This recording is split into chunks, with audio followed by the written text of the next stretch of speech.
Om Namo Bhagavate Vasudevaya. Om Namo Bhagavate Vasudevaya. Om Namo Bhagavate Vasudevaya. Om Gnanatimirandasya Gnananjana Shalakaya Chakshurunmalitam Yena Tasmai Shri Gurave Namaha. Namo Vishnu Padaya Krishna Preshthaya Bhutale Srimate Bhakti Vedanta Swamini Namini. Namaste Saraswate Devi Gauravani Pracharini Nirvishesha Shunyavadi Paschatya Deshatarini. Jai Shri Krishna Chaitanya Prabhu Nityananda Shri Advaita Gadadhara Shivasadi Gauravakta Hare Krishna Krishna Krishna Hare Hare Hare Rama Rama Rama Hare Hare.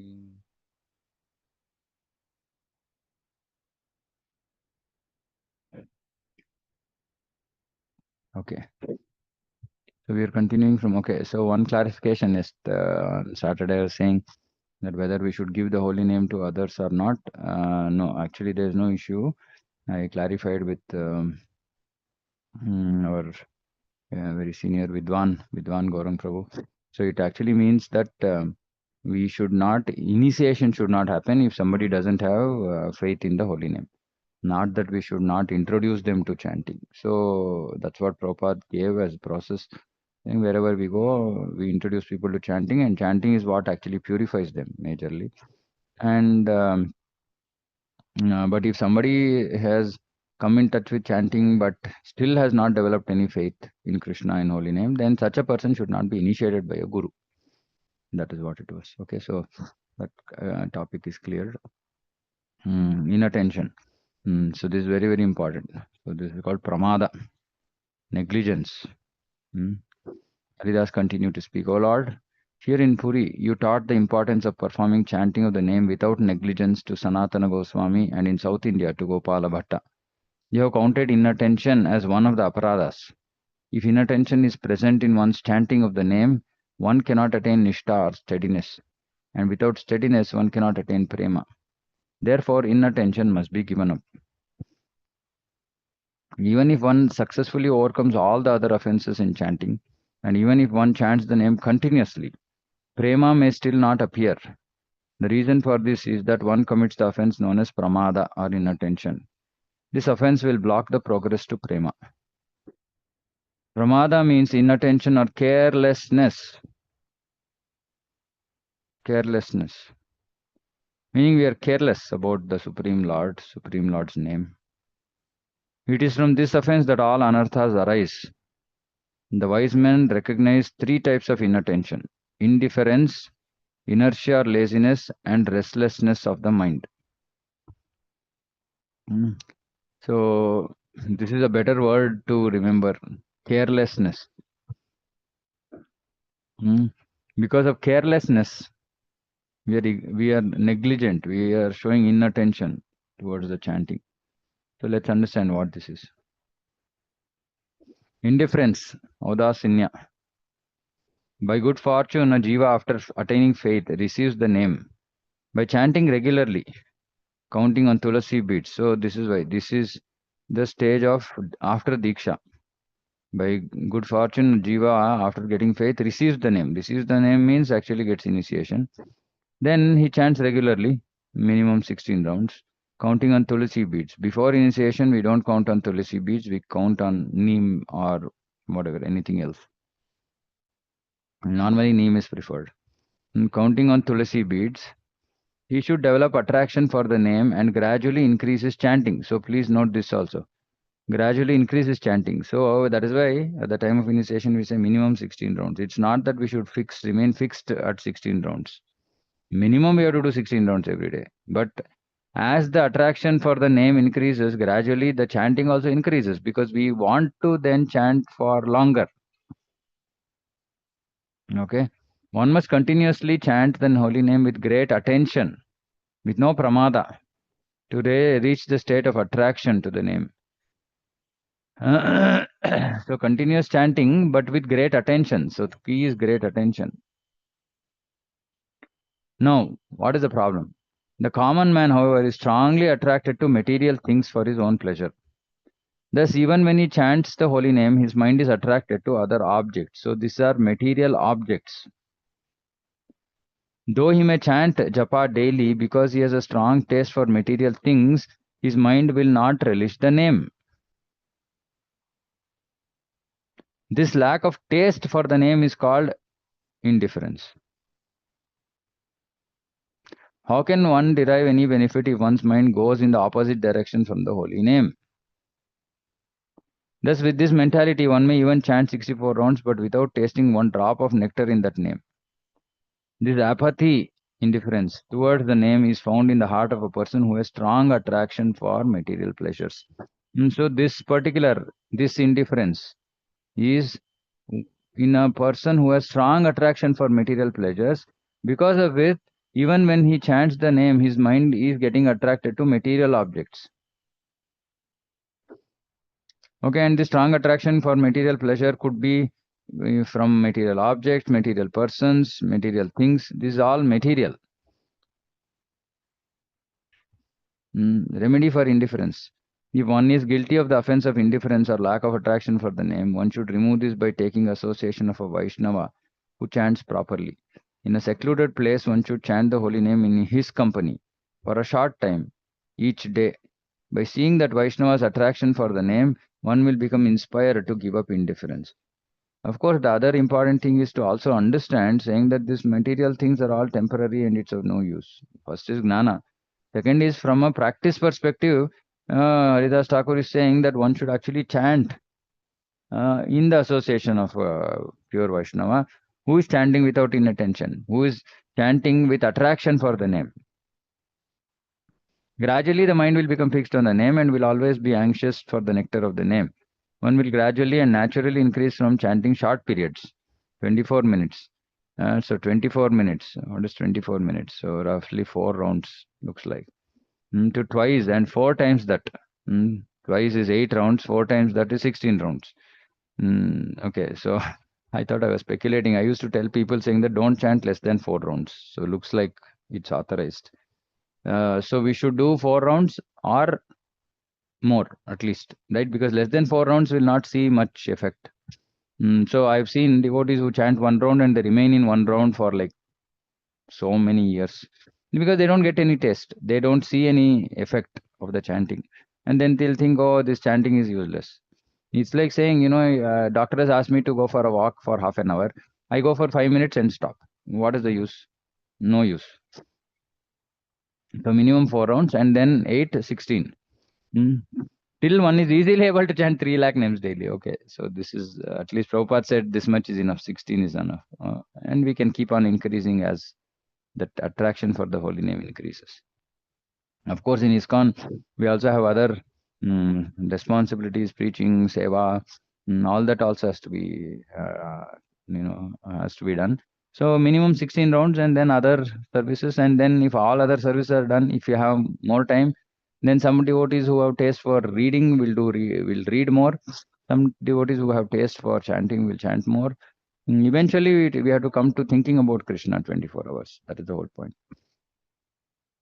According to the opinion of the advanced devotees, chanting the holy name is most effective in a place where Krishna had his pastimes, near Tulasi. So this is very important. We will not be able to go to places where Krishna had his pastimes, not every day. So we can do near Tulasi and in the company of Vaishnava. So this is very important. So actually, in our centers now, we have started slowly, gradually, we have started this morning chanting program. That 5 to 7, at least 6 to 7 newcomers who are not used to getting up too early, they can join from 6 to 7. And in the company of other Vaishnavas, they can chant. Very important. Tulsi and in the company of Vaishnavas. Gradually, one should increase the daily period of such chanting. By following this prescription very quickly, one will overcome the desire for material enjoyment. So, which basically this is saying is that we have to have association of devotees, association of Tulsi Maharani, and also here, which is required. Another remedy customarily used by the devotees is to isolate oneself and cover all the senses. Now, why cover all the senses? Because for those who are attracted to material objects specifically, if their eyes fall on something, then they'll start thinking about that material thing. If their ears hear something, then they will start thinking about that material thing. So, for such people to isolate, you can sit in an isolated place and cover all senses so that your senses don't come in contact with any material object. One may attentively chant in a room by oneself with the door locked to avoid interruption from others. This is very, very important. These are all practical tips. Or cover the eyes, ears, and nose with a cloth. Eyes, ears, and nose with a cloth, meaning just put a cloth on top of your head, draw it down, pull that cloth down till it covers your nose, meaning eyes, ears, nose are covered with a cloth or anything serving that function in order to prevent exterior stimuli from distracting the mind. Making the mind concentrate on the name in this way, one will develop steadiness and then attraction for the name. In this way, the fault of indifference will be destroyed. So, one thing we can understand that there is some effort also that we have to put here in overcoming indifference. First is at least, and here enough about the holy name and about the temporary nature of this material world and all material objects. And based on philosophy, understand that it's not should not get attracted to material objects. And during chanting, make sure that we are in the association of devotees. We are chanting in front of Tulsi Maharani. We're chanting at least 4 rounds. Then, if somebody is too much distracted by things, then isolate oneself, cover all senses, keep the door locked, and put effort. Actually, this whole thing is about effort to chant nicely. It's about the intention that the jiva is showing to chant with attention. Mm.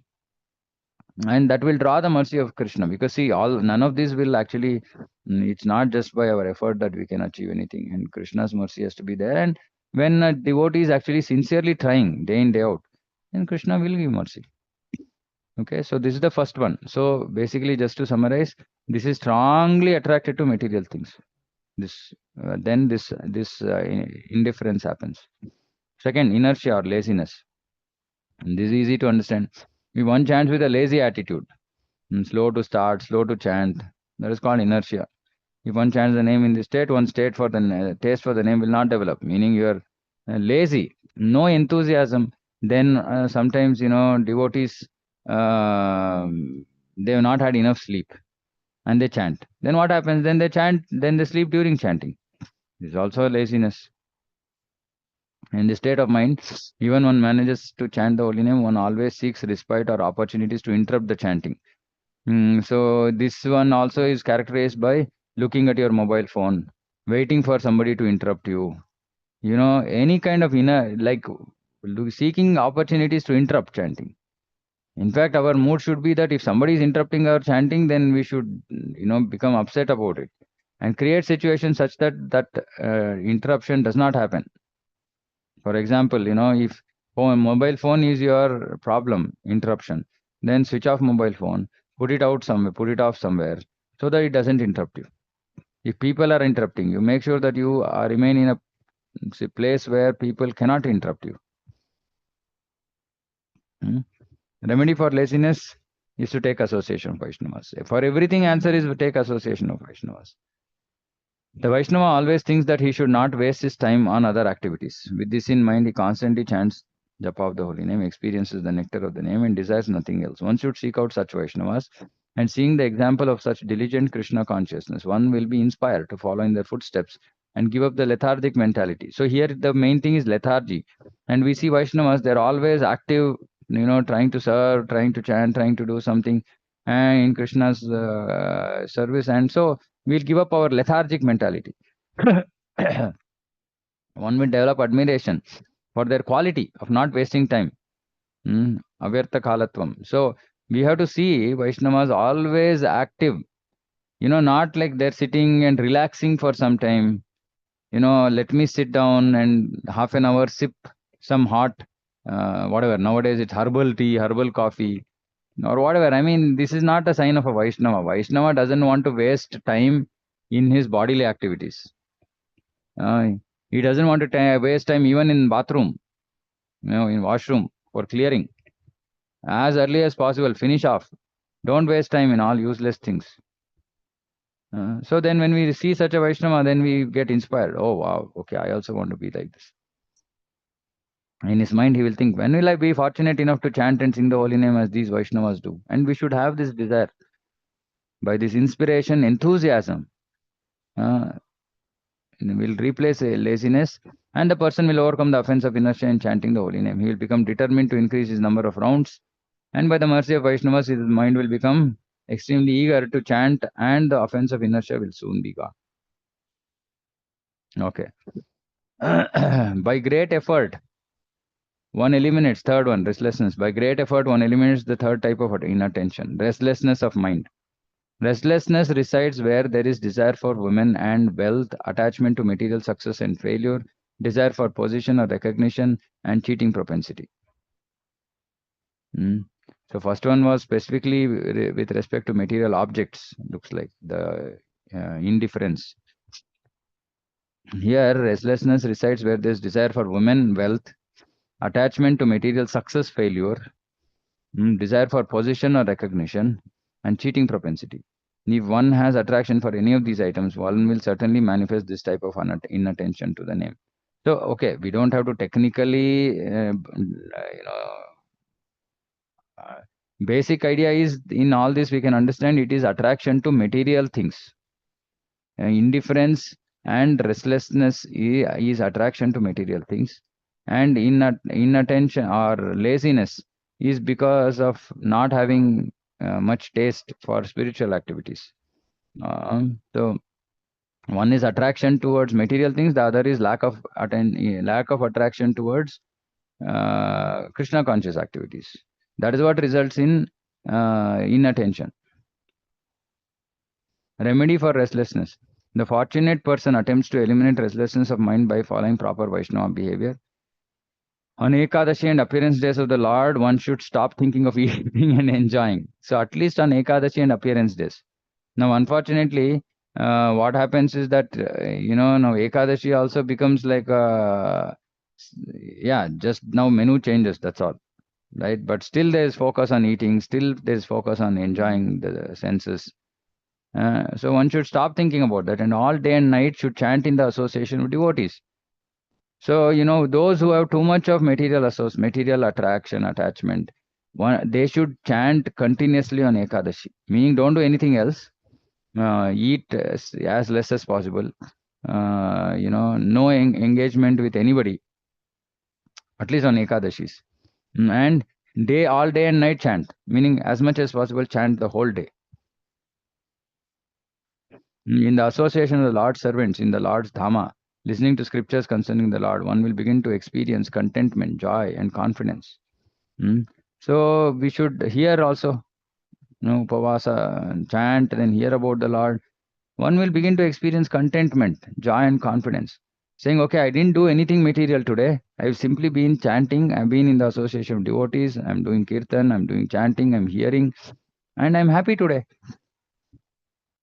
And then the person starts feeling, oh, okay, yeah. So I can be happy, content, joyful without engaging in material activities, without thinking about women, wealth, material success, failure, position, recognition. I can be happy. Gradually, as topics about the Lord begin to immerse the mind in great bliss, the mind will increase its time spent on devotional activities. Gradually, higher taste will come and lower taste will go. Upon hearing songs about Krishna from the mouths of few devotees, one's mind and ears will relish real nectar. In this way, the desire for low material objects will disappear and the mind will become constantly fixed and attracted to singing the name. See, this is also the case with indifference also. Both indifference and restlessness just seem like different ways of manifestation. One is negligence or carelessness. The other results in just thinking about other things. One results in carelessness towards the Nama, the other results in thinking about material things. But both are two sides of the same coin.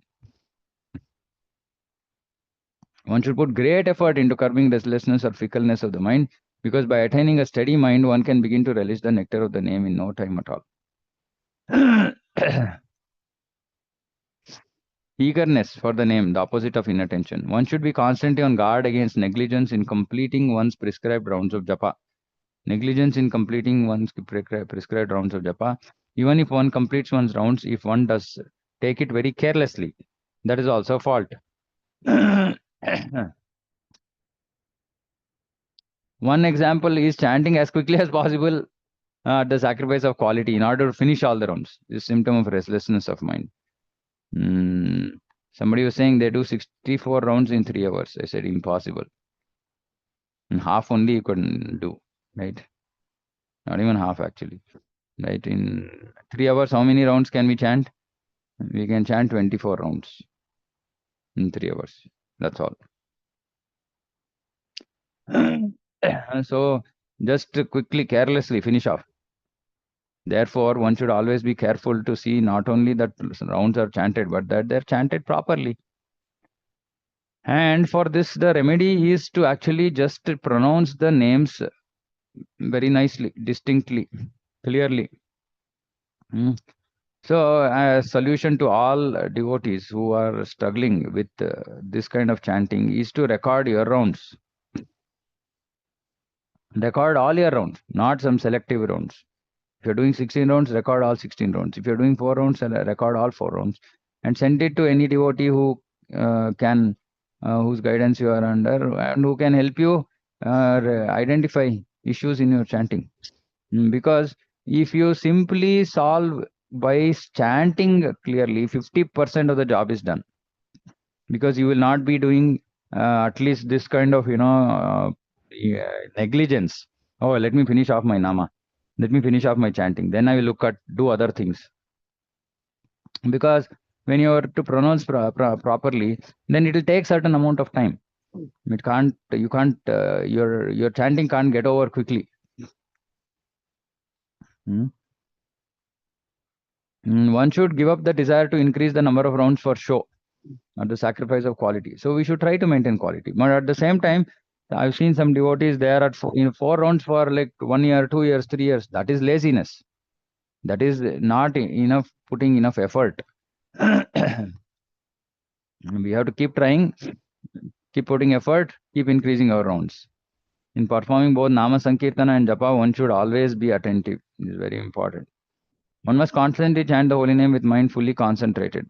Feeling dependent on the mercy of the Lord for advancement, one should pray, "Be merciful, Lord, and help me prevent inattention, so that I may develop a taste for the nectar of the name." The devotee practices japa of the holy name sitting in a solitary place for a short period in the beginning, with mind in full concentration. He continuously prays to the Lord to be able to chant the clear holy name with a fully devotional mind. Since it is impossible to overcome the offense of inattention without the mercy of the Lord, the devotee prays, "In great anxiety, I beg for your mercy, O Lord. Being full of compassion, show your mercy. If I do not make endeavor to attain your mercy, I am very unfortunate. Son of Sachi, for the mercy of the Lord is the root of success in devotional service. Material motivation and individual intelligence can never yield results." Chaitanya Bhagavat, Mahaprabhu says, "Vijay, hear the Mahamantra. Chanting Japa, the name of the Lord is this Mahamantra. Chanting Japa of this mantra with great diligence, Nirbandha, you will attain all perfection. Chant the mantra at all times. There is no other rule." Here the word Nirbandha, perseverance, means that the devotee should chant the full mantra on 108 tulsi beads. 4 times around makes one grantha. From that one should increase to 16 granthas or 64 rounds. Okay, anyway. All previous pure devotees follow this order of the Lord and attain perfection. Even now it is possible for all people to attain perfection by chanting japa of the holy name. The liberated, those aspiring for liberation, and those caught up in the material world are all qualified for the name. The conception of the name differs slightly among those who are liberated. Some chant in a mood of separation and some chant in a mood of meeting the Lord. Okay, that is okay.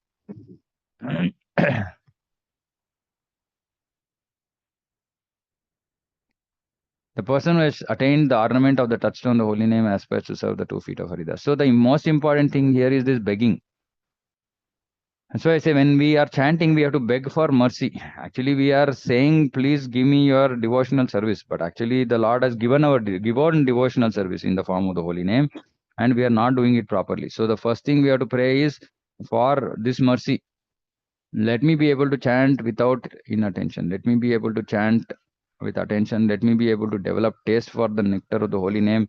I beg your mercy in great anxiety. We should be in great anxiety. This is very simple. If it is important for us, whenever there is anything which is important for us, our mind will not get distracted. In great anxiety, we will pray for this. right? And when we pray for it, Lord will give mercy, then suddenly our name will be focused on the name. The Lord will give us mercy, and our mind will be focused on the name. Then again our mind will go here and there, again we beg for mercy, again the Lord gives mercy, like this, and slowly steadily that duration of attention on the name will increase. Okay, so we should develop this eagerness for the name. So that is the reason why we should not chant alone. If we chant alone and if we don't have taste for the name, then we will only keep doing inattentive chanting. And people they are also, like they no self control. So while we say don't keep your mobile near, they'll have mobile, they will have alarm on the mobile, they will have something else. Okay, I mean, if you are keeping alarm on the mobile for some important devotional activity, tracking, etc., then it's okay. But generally, some other thing or some message came, ting, all this should be avoided. See, at least external stimuli we should avoid. Mm, and try to put effort. The important thing here is that we have to put significant effort to make our chanting, to have attention during chanting. And the other thing is hearing about temporary nature of these material things, wealth, women, and position, and this and that, and all that, and just lose taste for it, and that taste should go off automatically, because Vasudeva Bhagavati Bhakti Yoga Prayojitaha Janayati Ashu Vairagyam. So as we engage in activities of devotion, the attachment towards material things have to go.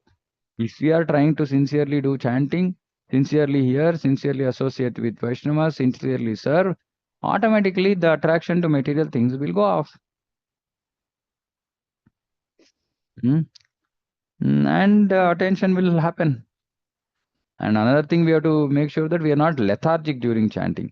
Suddenly, we stop our chanting, then all our sleep, all our laziness, everything goes off. It means that actually we don't have taste, we don't have interest in chanting, we don't understand the importance of chanting. Chanting is the most important activity in the day that we should remember. Okay, so this is the most important thing. We have to understand this, and we have to put sufficient effort to curb. Then attachment to me and mine, which is also part of this inattention only, but specifically this is also discussed. That low person obsessed with the conception of self and ownership, who even though hearing the glories of the holy name does not have any attraction for the name, because he is attracted towards his conception of ownership and self. Aham and mama. Aham is conception of self. Oh, I am somebody great. So basically this whole thing is on the bodily platform. We don't think about ourselves as the soul and say, oh, okay, I am the soul, I am supposed to engage in service of the Lord, so let me focus on chanting. They'll think that they're the body, and everything connected with the body is theirs. So aham and mama. So they will not be able to have attraction for the name. Choked up with excessive prema, Haridas recited the last offense of chanting the holy name of the lotus feet of the Lord. This is the worst offense. Thinking in the bodily conception that one is a Brahmana, Vaishnava, a king, a rich man, possessing a wonderful body, a house, family, materialists sometimes take initiation. But eventually they fall from the path of devotional service because of this offense. See, please note this, at one time we were having this discussion saying that shouldn't everybody be given mercy? Yes, everybody should be given mercy, but they should also be trained. If materialists take initiation and remain as materialists, they will eventually fall from the path of devotion because of this offense. So there is no point in hurriedly getting somebody initiated, thinking that initiation will save that person. Not necessary. Not necessary. It's better that one takes time and gets trained properly, and with the right attitude takes initiation. Then not only will he get saved from falling down, he will also make tremendous progress. So we should never be in a hurry to get initiated, or like some preachers are in a hurry to get people initiated. And both are wrong. Individuals also should not be in a hurry. Even if somebody forces them, they should say, no, I'm not ready. Because it's a commitment. It's surrender. See, characteristic of Sharanapati, complete surrender. That will come. By committing this offense, one cannot get prema, and on the other hand, if one has complete surrender to holy name, this offense does not occur. So this offense does not occur if you are completely surrendered to the holy name. Having given up the first 9 offenses, the devotee should cultivate full surrender to the name. According to scripture, there are 6 types of surrender which are impossible to explain in detail here. In brief, they are as follows. Accepting everything favorable for the service, anukulyasa sankalpaha. In order to carry out devotional practices, one must maintain one's physical body. To maintain one's life, however, one should accept only as much as absolutely necessary, and accept only what is favorable for the development of devotion. By this method, one can pass one's life in a pure state. This includes so many things. It includes our work, our activities, the amount of food we eat, the clothes we buy, everything. It's overarching our life. The first one and the second one. Decisively rejecting everything which is unfavorable. So this is our decision-making process in Krishna consciousness. What should I do? What should I not do? For every action that we do, the deciding yardstick are these two. Is it favorable for Krishna consciousness? Is it not favorable? Buying extra clothes, is it favorable for Krishna consciousness? No. So don't buy extra clothes. Simple. Now, what some devotees do this mistake of saying, no, how can I just stop? Or they'll think, what is the problem? What if I buy? How will it affect my Krishna consciousness? I have money, I will buy. The attachment to these things will never stop. It will never go. Like Krishna says, you keep, kama, when you keep fueling kama, it'll keep, blazing more and more. So one has to use this Anukulya Sankalpa Pratikula Savarjanam, and one should pass one's life in a pure state. Focusing on devotion. Not on, okay, I'm going to Malaysia, I'm going on this, some cruise and this and that and all. What is this? I mean, is this bhakti? And this is all devotees, discussion amongst devotees. Totally unfavorable for devotion. Trying to enjoy intentionally material things, material possessions, it's totally unfavorable. Okay, you want to go somewhere? Go with devotees on yatra. Right? And that too, not some, lavish, comfortable stay. Okay. Basic comforts are required, but not that the focus goes on comforts. Oh yeah, this is so nice. I came and stayed in a resort. Now, what is the use? If our mind goes to Vrindavan and we are worried about the, facilities in the resort, what did we go and do? So we should understand, I mean, these things are not going to help us. Rakshichatiti Vishwaso, thinking that Krishna is always one's only protector, only. Krishna is our only protector. Rakshichatiti Vishwaso, having that confidence, faith. Being completely dependent on Krishna. He is the maintainer. He will maintain. I am dependent on him. And thinking oneself low, karpanya, unqualified, insignificant. This is so difficult. We think that we are always something. We have achieved something. No, we are nothing. Low, unqualified, insignificant. And surrendering the self as eternal servant of Krishna. One will be willing to do anything that Krishna desires. So actually, I've told this multiple times. Bhaktivinoda Thakur has sung beautiful songs on Sharanagati. On all these 6 aspects, he's sung multiple songs, written multiple songs. Please, you can read it. It gives very good nourishment for surrender. Those who are not able to surrender should read those songs. It's available on KK Songs on the internet. Or even books are available. That's called Sharanagati. You can even buy that book if you want. It'll be available somewhere online. And actually, in this Sharanagati, in this Atmanikshepa, last one, 6, surrendering the self, he says, Grihastha specifically should be like a servant in the house. He should just understand, I am the servant. This house is Krishna's temple. I am the servant of this temple. So what my work is Krishna has given me certain responsibilities. I have to do it diligently. That's all. And my whole focus, center of my life should be Krishna. That is Atmanikshepa. And again, devotees have to be conscious about not spending their whole life engaging in material activities. And that is the reason why Shastra also talks about Grihastha Ashram, Vanaprastha Ashram. So the focus has to come on devotion at some point in our life. Full focus has to be on devotion. So there are three types of devotees. One is called Swanishta, the other is called Parinishtita, and the third is called Nirapeksha. A Swanishta devotee is one who wants material things and who also wants devotion. Okay, which is okay, which is also called Mishra Bhakti, and this person will take thousands of lifetimes. Baladev Vidyabhushan, one of our acharyas, says it will take him thousands of lifetimes to come to Krishna because he wants material desires, but he also wants Krishna. If one has simply material desires, doesn't want Krishna at all, then they will go away from bhakti and they will fall down and they'll become a karmi. They'll just live a material life. But somehow somebody has attraction to Krishna also, but they're also attracted to material things. Then it takes them multiple lifetimes to purify themselves. The second kind of devotee is called Parinishtita.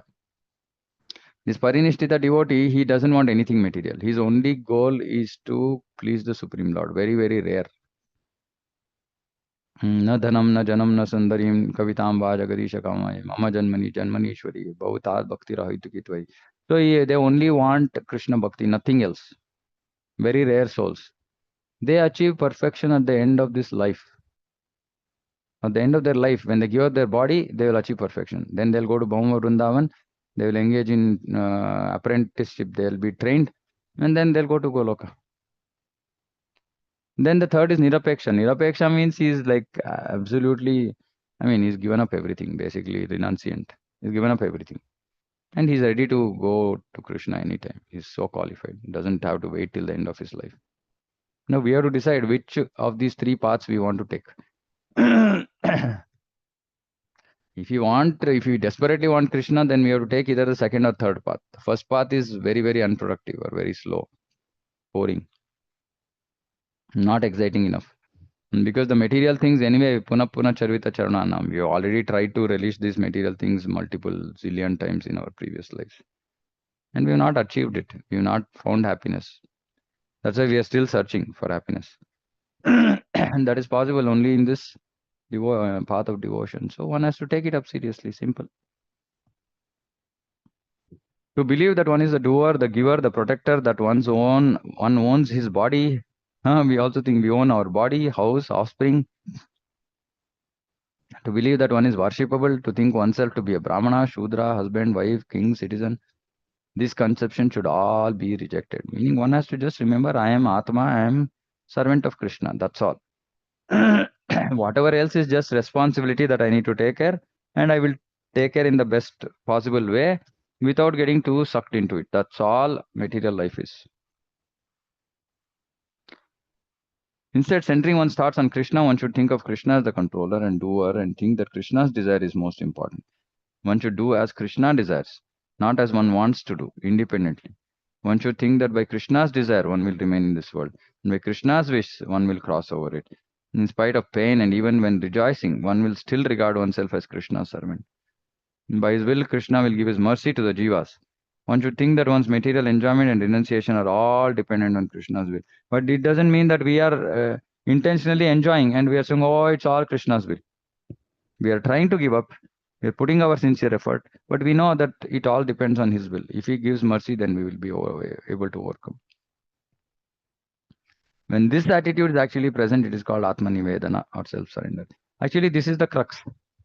When we are in this mood, then we will make sure that we are doing favorable decisions, not engaging in unfavorable activities.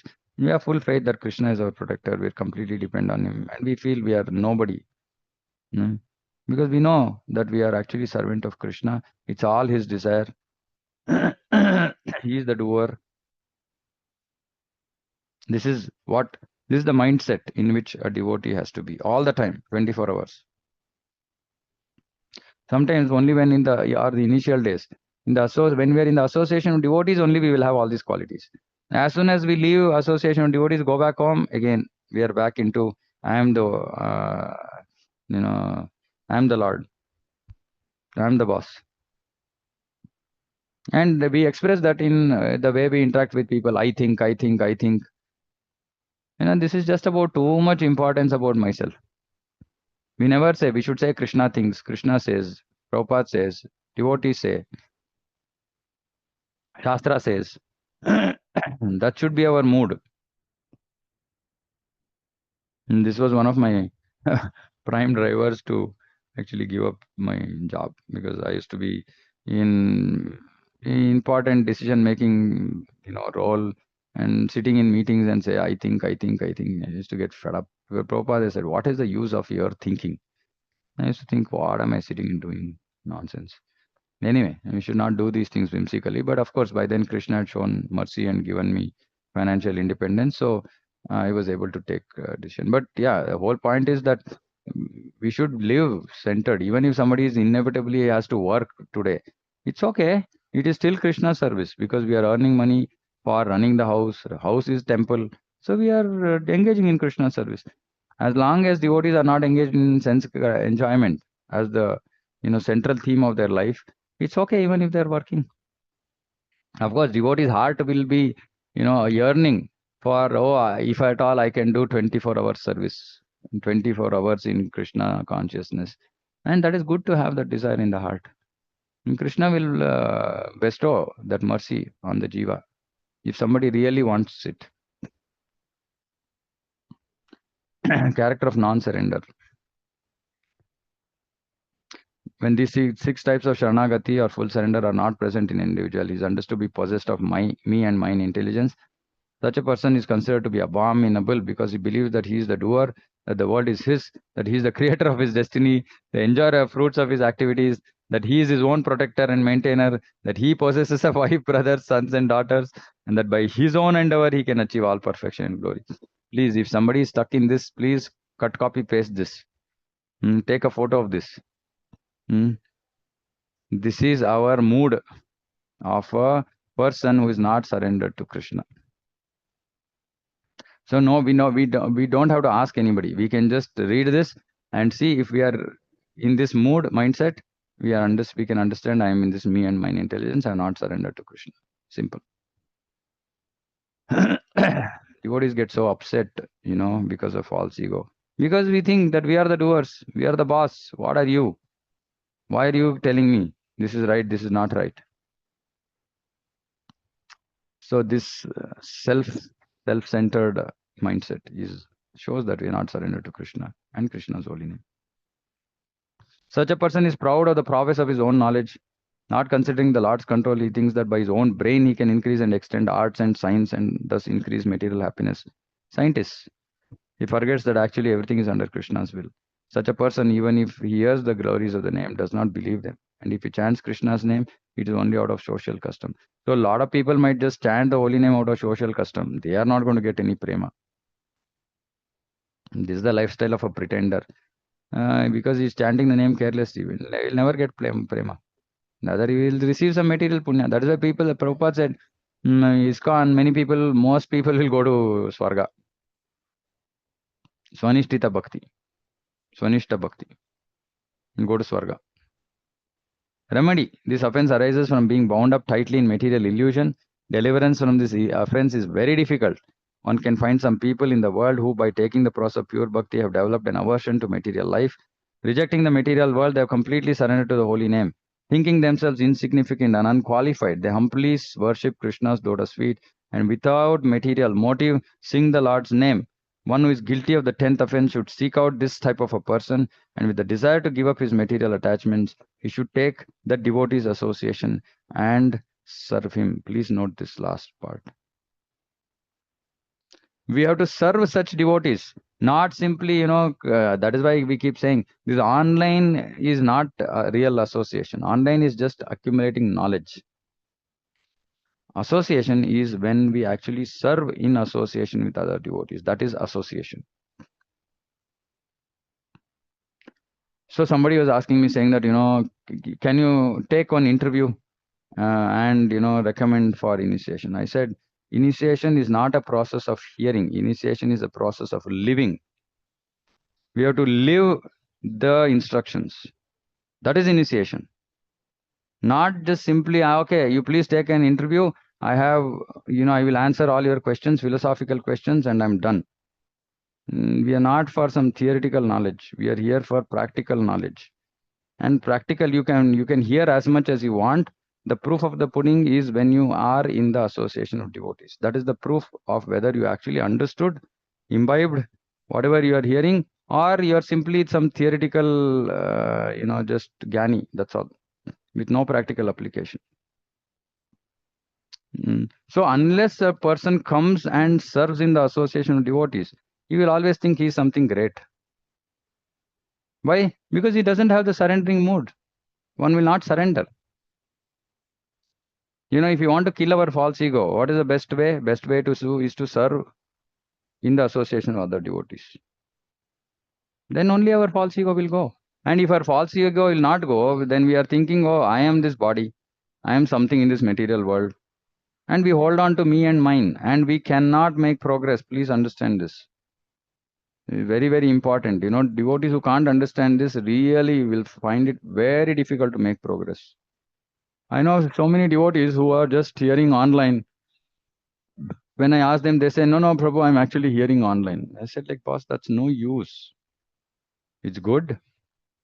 Do you know really what you are hearing? Have you, have you actually applied that in your life? How will you know? Only when you come and serve in the association of devotees.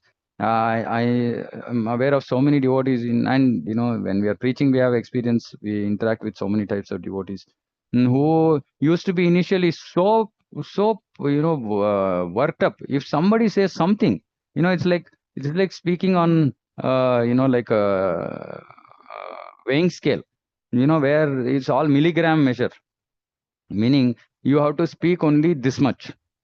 If you speak little more than this, then I can't deal with it. So sensitive, so sensitive. And it's very difficult for such devotees to make progress because they're steeped in false ego. Right? And all this will go only when you come and serve in the association of devotees who are more advanced than you, who will understand, saying that, see, this is your problem. And because they have also gone through that. So they will look at you and say, okay, this has to go. And then they'll do the needful. Krishna will create situations and they'll do the needful so that you can overcome this me and mine. Please note, I'm spending a lot more time because this is the crux of our misery. We are stuck in this material world just because of this me and mine. And everything comes from this. Right? So please make it a habit first to chant. Try to chant with sincerity first thing in the morning. First thing in the morning. Second, please read, hear Prabhupada. 3, try to apply these teachings in your life. Only then we can actually hope for progress. Okay? And one who does so in the association of devotees, gradually this will go. Mind will go.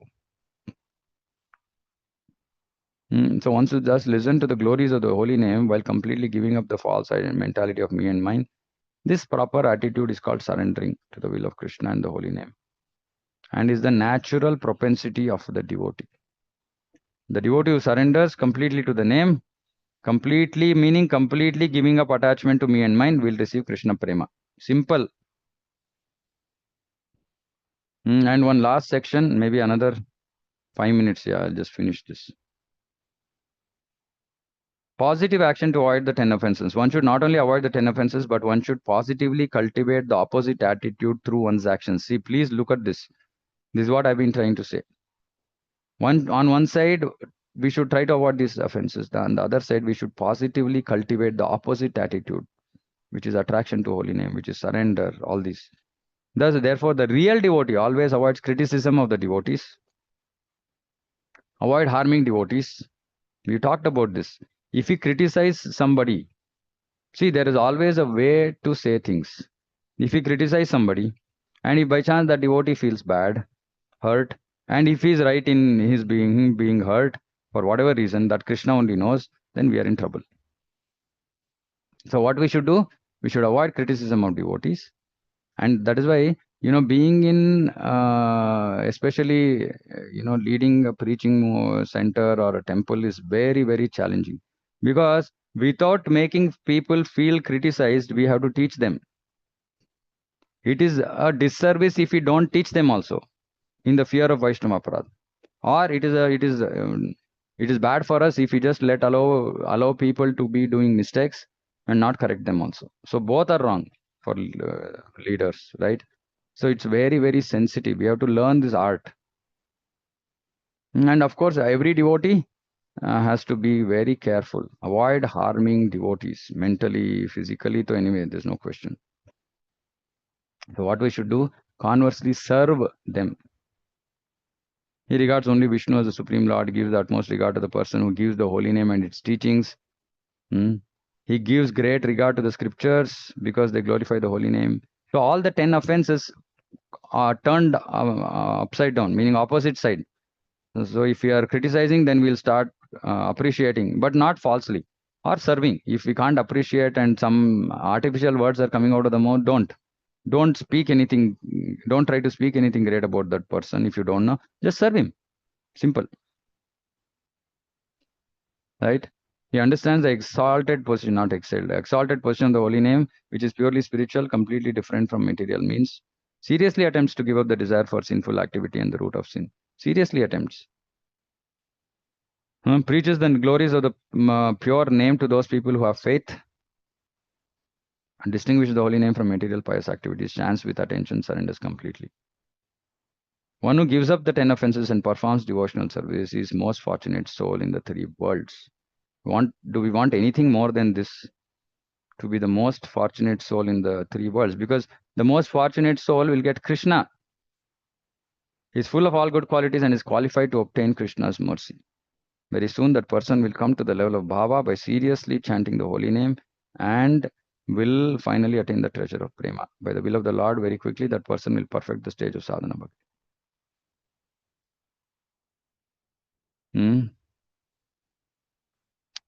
Whoever accepts the name without giving up the offenses will never attain pure bhakti in spite of 1,000 attempts. So the glory of the jiva is in attainment of pure bhakti. And if the devotee performs sadhana bhakti skillfully, that is avoiding the 10 offenses, reaper of bhakti will yield the fruit of prema. Therefore, whoever is desirous of obtaining bhakti should take shelter of the name while being attentive to avoid each of the 10 offenses.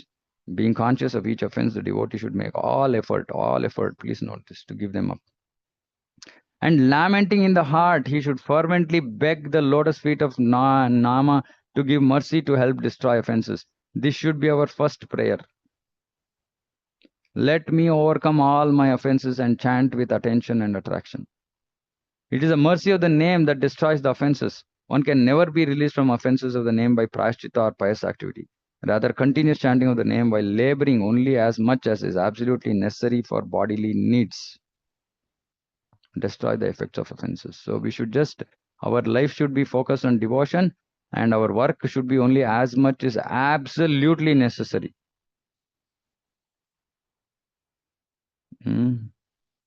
If one chants day and night while feeling repentant, the offenses will dissipate and one will grasp the tangible effects from the name. The disappearance of aparadha, devotee will obtain pure name. Right, so amazing book. So anyway, this Seva Aparadha I don't want to get into. Whoever has this book can please read. But we already discussed this. This is in Bhakti Rasamrita Sindhu, and we should try to avoid this, because if we don't avoid this, and if we continue to do, even after knowing the knowledge, if we continue to do, it converts to Nama Prada, Namno Baladyasya Papa Buddhi, for which we have to suffer. Not just that we lose taste for devotion, we will suffer. And the solution for that is continuous chanting without offenses. It becomes very difficult. So better safe. If anybody engaged in, anyway, all of these are concerned with temple and deity worship. So we have to be very careful. So you can read Bhakti Rasamrita Sindhu for this. I'm not going to go into this. All this has been discussed there, and we should avoid it. Basically, that's all. No, this I don't want to discuss. Okay, so this is enough. So this we will with this we will actually close this discussion on this book. Very important.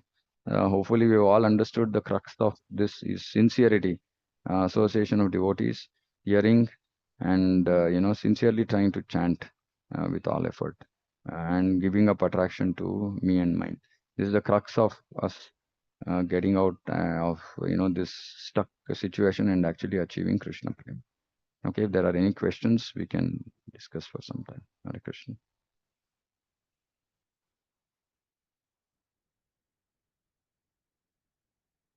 Is it clear? Any questions, anybody? Okay, looks like everybody's clear. So we'll stop here. Yeah, Rohini Mataji. Hare Krishna, Prabhu. Yeah, Though I pray before I starting chanting, but still, mind is popping up and throwing some, thoughts, how do I overcome that? yeah, just like a book is saying, just continuously keep, consistently keep trying, day in, day out, pray for mercy, beg for mercy, and just keep trying, keep trying, keep trying, keep trying. See, that's why at one point of time, I used to feel my head will explode after chanting. Okay. Because mind is going so much here and there, and I'm struggling to bring it back, right? So it will happen, but it's a lot of hard work. It's a lot of hard work. It doesn't come by just like that. So we have to do a lot of hard work, and still we will get distracted, right? Right. But we have to keep trying. We have to keep trying. We have to surrender to the holy name. We have to beg for mercy, and this effort has to continue. Go on, go on, go on, go on, and do more Shravanam, more Shravanam. When see one of the things that I do even today is when material things come to my mind, I just say, okay, Krishna is there. Krishna is in control. Why am I bothered? Why am I worrying about it? And I just give up the worry. Okay. Right? Because there's no point. I mean, whatever is materially, see, whatever is destined to happen will happen, or whatever Krishna wants will happen. Either way, it's not in our control. Right. Why are we delving over it? Okay. It's just craziness, right? I mean, see, if we have something in our control, then we can't worry. If you don't have anything in our control, what is the point in worrying? Yes, bro. But that's the problem, because if we fully surrendered, we know now we are thinking I am the doer. So when we think I am the doer, we think, oh, I have to do this, I have to do that, I have to do. Which means I am the doer mood, which means that we are not fully surrendered. Right. So these things, this book, whatever we hear, each and every line is for practical application. So Yes, that bro. is why if we are not in the mood of surrender to Krishna and holy name, then we will be in this mode of thinking I am the doer. Then I have so much responsibility. If I don't do this, what will happen? We are not the doers. We are not in control. We are just insignificant jivas. That's all. Thank you, bro. Yeah, in this mood, mostly you will be able to overcome all your material anxieties that come up, material interruptions that come up during chanting, more or less. But beg for mercy. There's no other alternative. Okay. Okay. Thank you. Yeah. Okay. Anything else? Anybody? Okay. Jagat Guru Srila Prabhupada ki jai, Samaveta Gaura Bhakta Vrinda ki jai, Nitai Gaur Premanande Hari Hari Bol, Vancha Kalpatra Vishnu Kripa Sindhu Bheva Chapati Dana Pavane Vishnu Namo. Hare Krishna. And yeah, absolutely avoid Vaishnava Aparadha.